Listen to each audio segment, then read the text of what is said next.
തൃശൂരിൽ ഫ്ളാറ്റ് നിർമ്മാണത്തിനിടെ പ്രദേശത്ത് വീടുകൾക്ക് കേടുപാടുകൾ സംഭവിച്ചതായി പരാതി. ദേശായി ഹോംസിന്റെ കുരിച്ചിറിലെ പുതിയ ടവറിന്റെ നിർമ്മാണത്തിനിടെയാണ് നാട്ടുകാരുടെ പരാതി. ഒരു ഭാഗം പൂർണ്ണമായി ഇടിഞ്ഞു താഴുന്ന വീട്ടിലെ ആളുകളെ ഫ്ളാറ്റ് അധികൃതർ രഹസ്യമായി മാറ്റി പാർപ്പിച്ചതായും ആരോപണമുണ്ട്.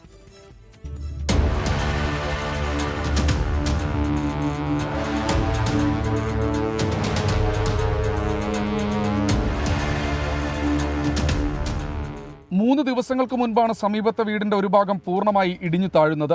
ഇതിനു മുൻപ് തന്നെ പ്രദേശത്തെ വീടുകൾ വിണ്ടുകീറിയെന്ന പരാതി നാട്ടുകാർ ഉന്നയിച്ചിരുന്നു.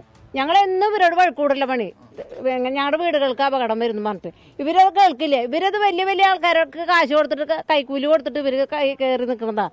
ഈ പുതിയ ഫ്ലാറ്റ് പണിയുമ്പോൾ ഈ ചൊറിച്ചിൽ സിമെന്റിന്റെ പൊടിയും ചോറ് വരെ തിന്നാൻ പറ്റില്ല. ദേശായി ഹോംസിന്റെ കുരിയച്ചിറയിലെ പുതിയ ടവറിന്റെ നിർമ്മാണ പ്രവർത്തനം തുടങ്ങിയതു മുതൽ ചെറുതും വലുതുമായ പ്രതിഷേധങ്ങളും പരാതികളും സമീപവാസികൾ ഉന്നയിച്ചിരുന്നു.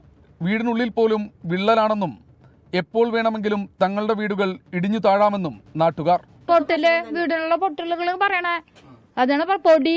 പിന്നെ ഈ മഴ പെയ്ത മണ്ണിടിയില്ലേ, നമുക്കിത് മൂലം കുട്ടികൾക്ക് അലർജി, ശ്വാസമുട്ട്, ന്യൂമോണിയ. ഇവിടുന്ന് മഴ പെയ്യുന്ന പോലെയാണ് സിമെന്റുകളും പൊടികളും. അതുപോലെ തന്നെ അവർ ഉപയോഗിക്കുന്ന എല്ലാത്തരം ആയുധങ്ങളും, അതായത് കമ്പി സംഭവങ്ങൾ അവരുപയോഗിക്കുന്ന എല്ലാതും നമ്മുടെ വീടുകളിലേക്ക് വീഴാണ്. ഇത്രയും സ്ലോങ്ങിൽ നിന്നാണ് വീണത്. കഴിഞ്ഞ ദിവസം പരാതി പറയാൻ കോർപ്പറേഷനിലെത്തിയ നാട്ടുകാരെ കാണാൻ മേയർ തയ്യാറായില്ലെന്നും ആരോപണമുണ്ട്. സ്ഥലത്തെത്തിയ LDF കൗൺസിലേഴ്സ് രേഖകൾ പരിശോധിക്കുമെന്ന് അറിയിച്ചു. അപ്പോൾ ഇതിൻ്റെ പരാതി മേയറടക്കമുള്ള ആളുകളെ, ഡിവിഷൻ കൗൺസിലർമാരടക്കമുള്ള ആളുകൾ, ഇവിടുത്തെ ആളുകൾ സമീപിച്ചു. പക്ഷേ കൃത്യമായുള്ളൊരു മറുപടി മേയറടക്കമുള്ള ആളുകളുടെ ഭാഗത്തു നിന്നും ഉണ്ടാകത്ത്. ഇവരെ കൃത്യമായിട്ട് ഇവരുടെ വിഷയങ്ങൾ മനസ്സിലാക്കിക്കൊണ്ട് ഇതിനകത്ത് എന്ത് പ്രതിവിധിയാണ് ഉണ്ടാക്കാൻ സാധിക്കുക എന്നതിനെ സംബന്ധിച്ച് പരിശോധിക്കേണ്ടതായിട്ടുണ്ട്. 24 തൃശൂർ.